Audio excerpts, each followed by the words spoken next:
Baiklah, Assalamualaikum warahmatullahi wabarakatuh. Alhamdulillah, Waalaikumsalam. alhamdulillah, alamin. Wassalatu wassalamu ala asrofil anbiya'i wal mursalin wa ala alihi washabihi ajma'in. Baiklah, selamat datang di presentasi kami dari kelompok 10 metodologi pendidikan program studi pendidikan biologi Universitas Negeri Padang. Baiklah, akan saya kenalkan nama kelompok. Yang pertama adalah Anissa Maharani dengan nomor NIM 200311123. Yang kedua Arfan Yuzal Hamda dengan NIM 200311126. Dan Marina Azhara Nasution 200311151. Baiklah, untuk materi pertama akan dibacakan atau dijelaskan oleh teman kita Anissa Maharani. Pada Anissa, waktu dan tempat kami persilahkan. Baiklah, untuk rumusan masalah, yang pertama adalah jelaskan dengan contoh pengertian instrumentasi.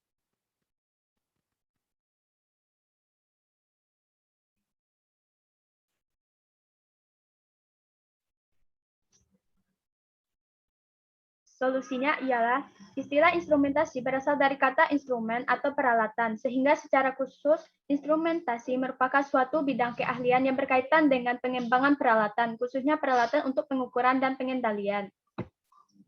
Contohnya, jika penelitian melibatkan observasi, maka instrumen yang harus disiapkan adalah lembar observasi, yang dapat diisi sesuai dengan kebutuhan pengamatan peneliti. Lembar observasi dapat menggunakan rating scale atau skala penilaian. Contohnya, hal yang diamati adalah perlakuan guru terhadap murid. Bagaimana caranya untuk mengetahui apakah guru benar-benar memperhatikan muridnya di kelas? Jawabannya, lembar observasi aspek tindakan guru di kelas dapat diberi pilihan skor 0 sampai 4, di mana 0 adalah tidak sesuai, 1 adalah kurang memperhatikan, 2 adalah cukup, 3 adalah baik, dan 4 sangat baik. Semakin besar skor, semakin besar pula perhatian yang diberikan ketika observer atau pengamat penelitian mengamati perlakuan guru di kelas. Berikut adalah contoh angket instrumen. Rumusan masalah kedua, jelaskan 4 jenis instrumen penelitian yang sering dipakai dalam bidang pendidikan. 1 ialah tes. Tes adalah sederetan pertanyaan latihan yang digunakan untuk mengukur keterampilan, pengetahuan, intelijensi, kemampuan, dan bakat yang dimiliki oleh individu atau kelompok. 2. Observasi. Observasi adalah cara pengumpulan data dengan melakukan pengamatan dan pencatatan secara sistematik. 3. Wawancara atau interview. Wawancara adalah cara pengumpulan data yang bertanya langsung kepada responden. Keempat adalah angket atau kuesioner. Angket merupakan cara pengumpulan data dengan memberikan daftar pertanyaan kepada responden untuk diisi. Berikutnya adalah jelaskan pengertian kuesioner dengan bentuk pertanyaan tertutup dan terbuka. Kuesioner pertanyaan terbuka, dalam jenis ini pertanyaan bersifat terbuka, artinya responden diberi kebebasan penuh untuk memberikan jawaban yang dirasa perlu. Responden berhak dan diberi kesempatan menguraikan jawaban. Kuesioner pertanyaan tertutup. Kuesioner tertutup memberikan pertanyaan dengan alternatif jawaban yang sudah disiapkan. Responden hanya bertugas memilih jawaban yang sudah disediakan. Pertanyaan tertutup lebih mudah ditabulasikan, tetapi dalam membuat pertanyaan diperlukan penguasaan yang dalam mengenai materi yang akan ditanyakan. Selanjutnya adalah jelaskan pengertian kuesioner dengan bentuk pertanyaan semi terbuka dan kombinasi pertanyaan tertutup dan terbuka. Angket semi terbuka atau semi open kuesioner yaitu bentuk angket yang pertanyaannya memberikan kebebasan kepada responden yang mana jawabannya, ada yang menurut pilihan jawabannya tersedia atau pilihan jawaban yang disediakan sesuai keinginan mereka. Yang kedua, angket kombinasi pertanyaan terbuka dan tertutup. Adalah di samping menyediakan opsi jawaban dalam angket, peneliti juga menyediakan satu opsi atau ruang kosong bagi responden untuk diisi bila opsi jawaban yang telah disediakan tidak mencakup informasi yang akan diberikan.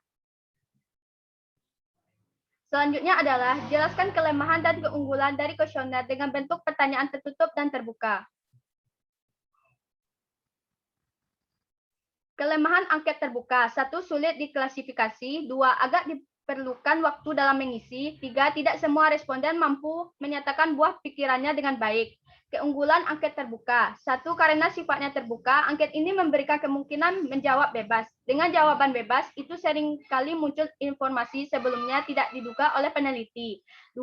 Juga jenis angket terbuat akan menolong peneliti yang belum mengenal sampel. Keuntungan kuesioner tertutup. 1. Mudah untuk diolah. 2. Tidak memerlukan waktu yang panjang untuk mengisinya. 3. Mudah diisi karena responden memilih jawaban yang sudah disediakan. 4. Lebih besar kemungkinan angket dikembalikan oleh responden. Kelemahan kuesioner tertutup. Pilihan jawaban mungkin tidak sesuai dengan kondisi sebenarnya, sehingga jawaban tidak sepenuhnya mewakili keuntungan angket terbuka. Responden mempunyai kebebasan untuk menuangkan pendapatnya, kelemahannya, kesulitannya bagi responden untuk menjawab karena memerlukan kemampuan untuk menyatakan pendapatnya. Selanjutnya adalah buatlah sebuah contoh masing-masing dari kuesioner bentuk pertanyaan tertutup, terbuka, semi terbuka, dan kombinasi tertutup dan terbuka. Berikut ini adalah contoh kuesioner terbuka.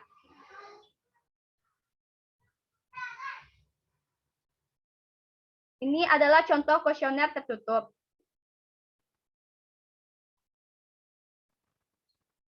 Ini adalah contoh kuesioner semi terbuka.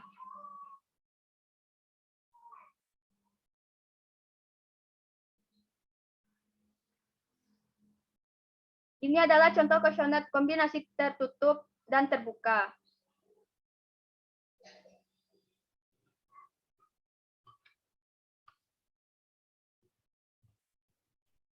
Selanjutnya akan dijelaskan oleh saya.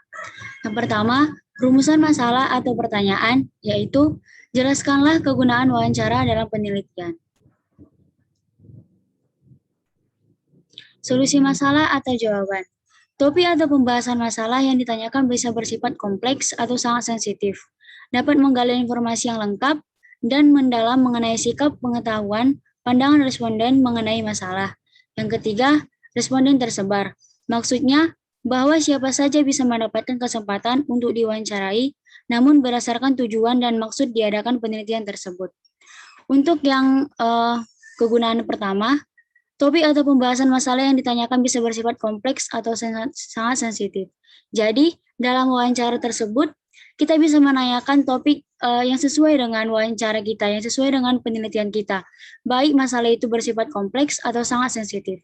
Yang kedua, dapat menggali informasi yang lengkap mendalam mengenai sikap, pengetahuan, pandangan responden mengenai masalah. Jadi, dengan kita wawancara, kita bisa mengetahui, contohnya kita ingin meneliti sesuatu sikap siswa di sekolah. Oleh sebab itu, respondennya adalah guru. Jadi, kita bisa menanyakan bagaimana sikap atau pengetahuan apa saja yang ditahu guru tentang masalah yang ada di sekolah tersebut, mengenai penelitian kita tersebut. Selanjutnya, responden tersebar. Contohnya, kalau kita ingin mewawancara di sekolah, ya respondennya pasti guru. Sedangkan kalau misalnya kita ingin mewawancarai tentang pertanian atau perkebunan, pasti respondennya tentang orang-orang yang terlibat dalam aktivitas yang ada di pertanian atau perkebunan tersebut. Oleh sebab itu dikatakan responden tersebar. Selanjutnya yang keempat, alur pertanyaan dalam wawancara dapat menggunakan pedoman atau guide atau tanpa menggunakan pedoman. Jika menggunakan pedoman atau guide, alur pertanyaan yang telah dibuat tidak bersifat baku, tergantung kebutuhan di lapangan. Jadi, sebelum kita wawancara, tentu saja kita akan menyiapkan daftar pertanyaan, yaitu agar pertanyaan tersebut tertata dengan rapi, agar tidak acak-acakan dan sesuai pedoman yang ada pada wawancara. Untuk rumusan masalah selanjutnya, bedakanlah antara wawancara berstruktur dengan tidak berstruktur. Solusi masalah atau jawabannya yaitu wawancara terstruktur digunakan sebagai teknik pengumpulan data bila peneliti atau pengumpul data telah mengetahui dengan pasti tentang informasi apa yang akan diperoleh. Oleh karena itu, dalam wawancara, pengumpul data telah menyiapkan instrumen penelitian berupa pertanyaan-pertanyaan tertulis yang alternatif jawabannya pun telah dipersiapkan. Jadi, untuk wawancara terstruktur tersebut, kita setelah menyiapkan daftar pertanyaan, kita akan menanyakan apa saja kepada responden kita agar wawancaranya terstruktur, tidak acak-acakan, dan juga Untuk responden sendiri, kita telah tanyakan bagaimana apakah responden tersebut bersedia untuk dilakukan wawancara atau tidak. Untuk kata-kata yang alternatif jawabannya pun telah dipersiapkan. Contohnya nih, kita wawancarai seorang guru. Kita tanya sama gurunya, Bapak, kalau menurut Bapak, siswa-siswa di sekolah ini, mata pelajaran apa yang mungkin sangat, mata pelajaran apa yang,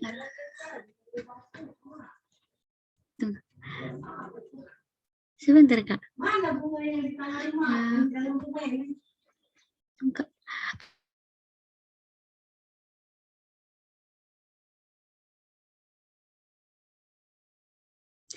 Mohon maaf ada gangguan sedikit.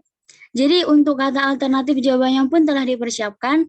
Di sini maksud katanya yaitu contohnya kita ingin mewawancarai seorang guru. Kita tanyakan kepada gurunya, Bapak, bagaimana Bapak menurut Bapak di sekolah ini mata pelajaran apa yang sangat siswa sulit untuk pahami? Kalau menurut saya pribadi seperti matematika, fisika, biologi itu adalah mata pelajaran yang sangat sulit dipahami untuk siswa tersebut. Jadi kita agar wawancaranya berasa timbal balik, kita harus menyiapkan jawaban-jawaban yang alternatif dan tidak hanya sumbernya itu berasal dari pewawancaranya saja. Sedangkan wawancara tidak terstruktur adalah wawancara yang bebas di mana peneliti tidak menggunakan pedoman wawancara yang sudah tersusun secara sistematis dan lengkap untuk pengumpulan datanya. Jadi wawancara tidak terstruktur ini kita tidak menggunakan pedoman untuk atau daftar pertanyaan, dan juga respondennya kita misalnya kita ingin menanyakan contohnya di sekolah nih, kita jumpa siswa, kita tanyakan kepada siswanya, ini siswanya secara acak dan pertanyaannya juga tidak kita atur kian, contohnya kan bagaimana Dek, sehat Dek, kayak gitu. Dia tidak terlalu baku, dia tidak terlalu baku seperti wawancara terstruktur tersebut. Selanjutnya, untuk rumusan masalah atau pertanyaan, jelaskanlah pengertian validasi instrumen. Solusi masalah atau jawabannya, validasi instrumen merupakan derajat ketepatan antara data yang terjadi pada objek penelitian dengan daya yang dapat dilaporkan oleh peneliti. Dengan demikian, data yang valid adalah data yang tidak berbeda antara data yang dilaporkan oleh peneliti dengan data yang sesungguhnya terjadi pada objek penelitian. Suatu instrumen dikatakan valid atau memiliki validasi bila instrumen tersebut benar-benar mengukur aspek atau segi yang akan diukur. Contohnya, instrumen yang kita gunakan seperti yang dijelaskan teman saya tadi bisa berupa kuesioner atau angket. Contohnya kita bagikan ini angketnya kepada orang-orang yang akan kita bagikan nanti. Jadi hasil angket yang kita dapat di lapangan tersebut dikatakan valid harus jika sama dengan yang kita terakan pada makalah penelitian kita nanti. Tidak boleh hasil angket tersebut kita tambahi atau kita kurangi, atau ada yang kita kurangi datanya atau tidak kita buat di makalah penelitian kita tadi. Itulah dia yang disebut validasi instrumen. Untuk rumusan masalah atau pertanyaan, bedakanlah antara validitas logis dan validitas empiris. Untuk solusi masalah atau jawabannya, yaitu validitas logis untuk sebuah instrumen evaluasi menuju pada kondisi bagi sebuah instrumen yang memenuhi persyaratan valid berdasarkan hasil penalaran. Kondisi valid tersebut dipandang terpenuhi karena instrumen yang bersangkutan sudah dirancang secara baik, mengikuti teori dan ketentuan yang ada. Dengan demikian, dapat disimpulkan bahwa validitas logis tidak perlu diuji kondisinya, tetapi langsung diperoleh sesuai instrumen tersebut selesai disusun. Sedangkan istilah validitas empiris memuat kata empiris, yang artinya pengalaman. Sebuah instrumen dapat dikatakan memiliki validitas empiris apabila sudah diuji dari pengalaman. Untuk memahami antara validitas empiris dan validitas logis, berikut adalah contohnya pada rumusan masalah yang ini. Kemukakanlah contoh masing-masing dari validitas logis dan validitas empiris. Solusi masalah atau jawabannya yaitu contoh validitas logis. Sebagaimana pelaksanaan tugas mahasiswa, seperti yang kita laksanakan saat ini, kita kan pada mata kuliah metodologi penelitian pendidikan ini, kita dituntut untuk membuat suatu makalah penelitian. Misalnya itu membuat sebuah makalah penelitian. Jika kita sebagai penulis sudah mengikuti aturan pengarang, tentu secara logis karangannya sudah baik. Jadi misalnya kita ini bikin karangan penelitian, kita ikuti secara terstruktur, apa awalnya daftar isinya ada, kata pengantarnya ada, pendahuluannya ada, sampai akhirnya nanti penutupan dan kesimpulannya ada. Maka secara logis karangan itu dikatakan sudah baik. Sedangkan contoh untuk validitas empiris sebagai contoh sehari-hari. Empiris itu kan berdasarkan pengalaman. Seseorang dapat diakui jujur oleh masyarakat apabila dalam pengalaman dibuktikan bahwa orang-orang tersebut sudah banyak menghasilkan ide-ide yang diakui berbeda dari hal-hal yang sudah ada. Contohnya nih teman saya Anissa, dia dibilang di kelas itu sebagai siswa yang pintar dan cerdas. Jadi kita tidak bisa menyimpulkan saja, oh Nisa itu siswa yang pintar. Tidak, kita pasti melihat kesehariannya di Zoom, walaupun kita belum pernah tatap langsung, pasti kita lihat di Zoom, Anissa sering memberikan pendapat, Anissa sering menjawab pertanyaan-pertanyaan guru. Kalau misalnya pun ujian, nilai Anissa A. Jadi, itu dia empiris berdasarkan pengalaman sehari-hari. Jadi dengan kita lihat pengalamannya sehari-hari, kita bisa menentukan bahwa Anissa itu adalah siswa yang cerdas dan pintar. Selanjutnya, untuk rumusan masalah atau pertanyaan, bedakanlah validitas eksternal dan validitas internal. Solusi masalah atau jawaban. Validitas internal adalah tingkatan di mana hasil-hasil penelitian dapat dipercaya kebenarannya atau berkenaan dengan derajat akurasi antar desain, penelitian, dan hasil yang dicapai. Sedangkan validitas eksternal berkaitan dengan generalisasi hasil penelitian studi dalam semua bentuk desain penelitian. Hasil dan kesimpulan penelitian ini adalah terbatas kepada para peserta dan kondisi seperti yang didefinisikan oleh kontur penelitian dan mengacu pada sejauh mana generalisasi hasil penelitian untuk lain kondisi, peserta, waktu, dan tempat. Jadi, validitas internal ini seperti kita hasil-hasil penelitiannya kan, dia harus kita gali terus, contohnya tentang dengan wawancara, kita lakukan sumber-sumbernya tentang wawancara. Maksud saya, validitas internal ini lebih dikatakan valid kepada hasil-hasil penelitiannya. Jadi, hasil-hasil penelitiannya ini harus dipercaya kebenarannya. Oleh sebab itu, seperti wawancara tadi atau berisi instrumen-instrumen pada penelitian itu harus pasti gitu, biar dikatakan validitasnya internal. Jangan diada-adakan. Dalam wawancaranya juga, apa yang dijawab oleh responden tersebut, itulah yang sebenarnya kita terapkan pada makalah penelitian. Sedangkan validitas eksternal itu lebih ke sifat generalisasinya, lebih kesimpulannya. Kalau misalnya dia dikatakan validasi internal, kesimpulannya itu sudah baik, seperti itu. Selanjutnya rumusan masalah atau pertanyaan selanjutnya akan dijelaskan oleh teman saya Arfan. Pada Arfan dipersilahkan. Baik, untuk rumusan masalahnya buatlah contoh kisi-kisi instrumen yang berisi variabel, subvariabel, indikator, jumlah item, dan nomor item.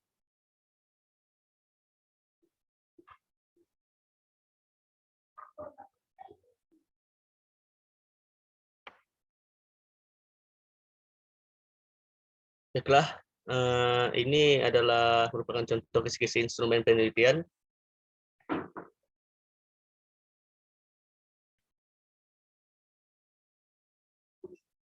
Untuk rumusan yang kedua adalah jelaskanlah maksud dan tujuan dari analisis data. Solusinya adalah yang pertama, analisis data didefinisikan sebagai proses pembersihan, transformasi, dan pemodelan data untuk menemukan informasi yang berguna untuk pengambilan keputusan bisnis. Yang kedua, tujuan analisis data adalah untuk mengakses informasi yang berguna dari data yang mengambil keputusan berdasarkan analisis data. Rumusan masalah selanjutnya, jelaskan apa maksudnya bahwa kegiatan analisis data merupakan tahap yang sangat kritis dalam penelitian. Yang pertama, salah satu tahap paling penting dalam proses penelitian ialah tahap analisis data. Tahap analisis data merupakan tahap yang tidak bisa dilupakan dalam proses penelitian. Tahap ini mengharuskan data yang dikumpulkan dengan menggunakan berbagai teknik pengumpulan data, kemudian diolah dan disajikan untuk membantu menjawab permasalahan penelitian yang diteliti. Selanjutnya, rumusan masalah. Bedakanlah antara teknik analisis statistik dengan non-statistik. Analisis non-statistik dilakukan jika datanya bersikap kualitatif, merupakan data yang bersifat deskripsi, kata-kata bukan angka, fenomena yang nampak ditanyakan, dikejar, dan dikembangkan lewat wawancara mendalam lewat informan lain. Wawancara lagi pada informan berikutnya sampai mendapatkan suatu tentang objek penelitian. Analisis statistik jika data bersifat kuantitatif, angka, model statistik dibedakan menjadi dua macam. Statistik deskriptif, jika penelitian bertujuan mendeskripsikan atau menggambarkan secara deskriptif tentang data yang dikumpulkan, tidak memberikan kesimpulan yang diperlukan untuk generalisasi. Penelitian dengan analisis deskriptif termasuk studi populasi, sedang penelitian sampling dapat digunakan statistik deskriptif maupun inferensial. Statistik deskriptif misalnya penyajian data melalui grafik, tabel, diagram lingkaran, perhitungan dengan presentasi, perhitungan median, modus, rata-rata, maupun standar deviasi. Analisis korelasi dengan mendeskriptifkan ada hubungan atau tidak dengan variabel yang diteliti. Demikian juga teknik regresi yang tidak memerlukan uji signifikansi. Tidak ada taraf kesalahan generalisasi karena penelitiannya hanya ingin mendeskripsikan. Yang kedua, statistik inferensial disebut juga statistik induktif atau statistik probabilitas. Digunakan untuk analisis data yang dikumpulkan pada sampel, tetapi kesimpulannya akan digeneralisasikan pada populasi. Statistik probability artinya berpeluang, sedangkan berpeluang sendiri artinya memiliki peluang benar dan salah yang dinyatakan dalam presentasi.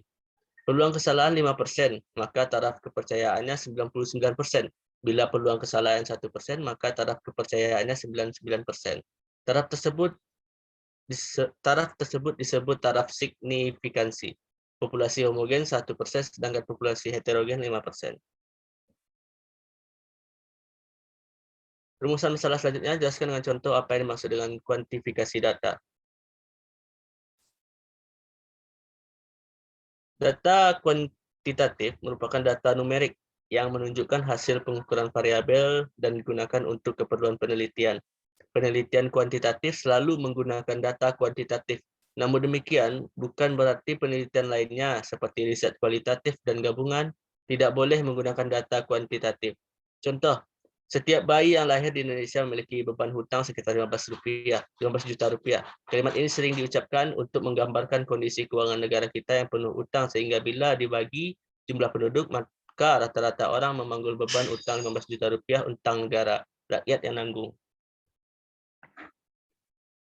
Terlepas dari perdebatan itu, kalimat di atas merupakan contoh kuantitatif. Dengan menghitung bahwa per kepala berhutang 15 juta rupiah, kita bisa menghitung pula beberapa utang Indonesia secara keseluruhan.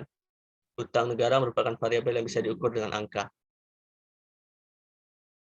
Rumus masalah, kemukakanlah beberapa contoh teknik statistik, rumus statistik dengan jelaskan data yang bagaimana bentuk data yang dapat diolah dengan rumus tersebut.